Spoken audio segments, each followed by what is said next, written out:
আসসালামু আলাইকুম ওয়া রাহমাতুল্লাহি ওয়া বারাকাতুহু। সবাইকে মাহে রমজানের শুভেচ্ছা এবং অভিনন্দন। আশা করি সবাই ভালো আছেন। আজকে আমি যেই জিনিসটা আপনাদের সাথে তুলে ধরবো বা যে বিষয়টা নিয়ে আমি আজকে আপনাদের সাথে আলোচনা করব সেটা হচ্ছে মান্যতা বিষয়টা নিয়ে। যে শ্রদ্ধা ভক্তি যে বিষয়টা, আসলে আমরা যেহেতু মানুষ সৃষ্টির সেরা জীব, তো আমাদের অবশ্যই প্রত্যেকের প্রতি সম্মান থাকা খুবই জরুরি। যদি আপনি কাউকে সম্মান দেন তাহলে আপনি নিশ্চিত অন্য একদিন অন্য কারো কাছ থেকে সম্মান পাবেন।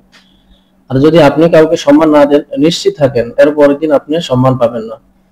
এই বিষয়টা আমাদের মেনে চলা খুবই অত্যন্ত জরুরি এবং মানা উচিত। কারণ সম্মান বা মান্যতা বা শ্রদ্ধার প্রতি যাই বলি না কেন, এটা সম্পূর্ণই মানুষের পারিপার্শ্বিক শিক্ষাকলাপ থেকে চলে আসে। আপনি যদি কাউকে শ্রদ্ধা না করেন, আপনি কখনো ডিজার্ভ করবেন না অন্য কেউ আপনাকে শ্রদ্ধা করবে।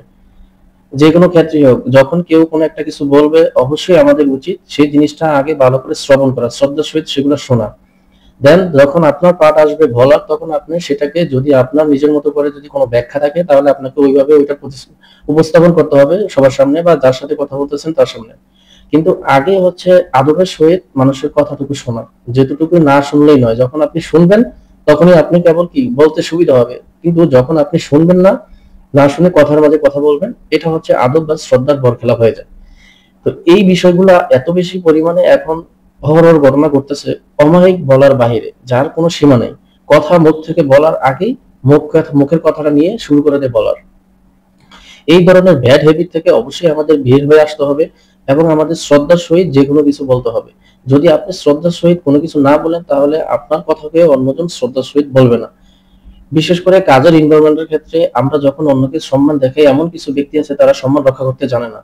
সেই সকল মানুষদেরকে বলবো, যখন আপনাকে কেউ সম্মান বা শ্রদ্ধার সহিত কিছু বলবে, অবশ্যই তার সম্মান বা শ্রদ্ধাটুকু অ্যাকসেপ্ট করবেন। যদি আপনি এই জিনিসগুলো অ্যাকসেপ্ট না করেন, তাহলে পরবর্তীতে দেখা যাবে আপনি যেটাই বলেন না কেন কোনো শ্রদ্ধা ভক্তি কিছুই থাকবে না।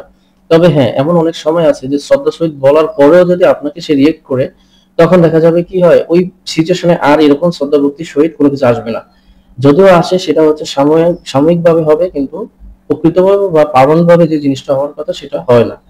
তো এই জিনিসগুলোর ক্ষেত্রে আমাদের অবশ্যই সবাইকে মেনটেন করা উচিত এবং কোথায় শ্রদ্ধা ভাবে কথা বলতে হবে, কাউকে কিভাবে সম্মান করতে হবে, এই জিনিসগুলো অবশ্যই আমাদের মেনটেন করতে হবে যে কোনো জায়গাতে। আপনি একটা কথা বলে ফেললেই কিন্তু আপনি বড় হয়ে যাবেন না। আপনার বুঝতে হবে যে আপনারও উপরে উপরে কেউ আছে। আজকে আপনি হয়তো এই জায়গায় বড় হয়ে যাবেন, কিন্তু অন্যদিন দেখা যাবে যে আপনি ওই ছোটর কাছে ছোট হয়ে যাবেন। এই বিষয়গুলো এজ এ মানুষ হিসাবে আমাদের অবশ্যই লক্ষ্য রাখতে হবে এবং এই জিনিসগুলো মেনটেন করতে হবে। যখনই আপনি এগুলো মেনটেন করতে পারবেন, দেখবেন আপনার সবকিছুই পথ চলাটা, চারপাশে যাই বলেন না কেন সবই কিছু হবে মসৃণ। আপনি চেষ্টা করবেন সম্মানের সহিত কথা বলা, শ্রদ্ধা ভক্তি রাখা, কাউকে সম্মান করা, স্নেহ করা। এই জিনিসগুলো যখন আপনি করবেন, আপনার পাশাপাশি অন্য কেউ থাকলে তখন সে এগুলো শিখবে এবং তার কাছ থেকে আপনার একটা ফিডব্যাক আসবে।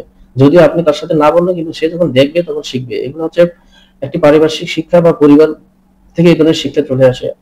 আমি কাউকে ছোট করে কিছু বলবো না। আমি সবাই মাশাআল্লাহ সবাই ভালো পরিবার থেকে আসছে, সবার পরিবারই ভালো। কিন্তু আমাদের এই জিনিসগুলো মেনটেন করতে হবে। যখন আপনি মেনটেন করবেন, শ্রদ্ধার সহিত কথা বলবেন, আদব কায়দা কথার মধ্যে বজায় রাখবেন, তখন সবকিছুতেই পজিটিভ ফল আসবে। তো ভাই, আমরা সবাই চেষ্টা করবো শ্রদ্ধার সহিত কথা বলা এবং মানুষের সাথে ভালো ব্যবহার করার, নিজের সৎ থাকা। এর চেয়ে উত্তম আর কিছু নেই। তো এই ছিল আজকের বিষয়টা। তো সবাই ভালো থাকবেন। আজ এখানেই আমার ভিডিও সমাপ্তি হচ্ছে। ততক্ষণ পর্যন্ত ভালো থাকবেন। নতুন কোনো ভিডিওর জন্য আর অবশ্যই একটা লাইক বা কমেন্ট দিয়ে আমার পাশে থাকবেন। সবাইকে মাহে রমজানের শুভেচ্ছা। আসসালামু আলাইকুম ওয়া রাহমাতুল্লাহি ওয়া বারাকাতুহু।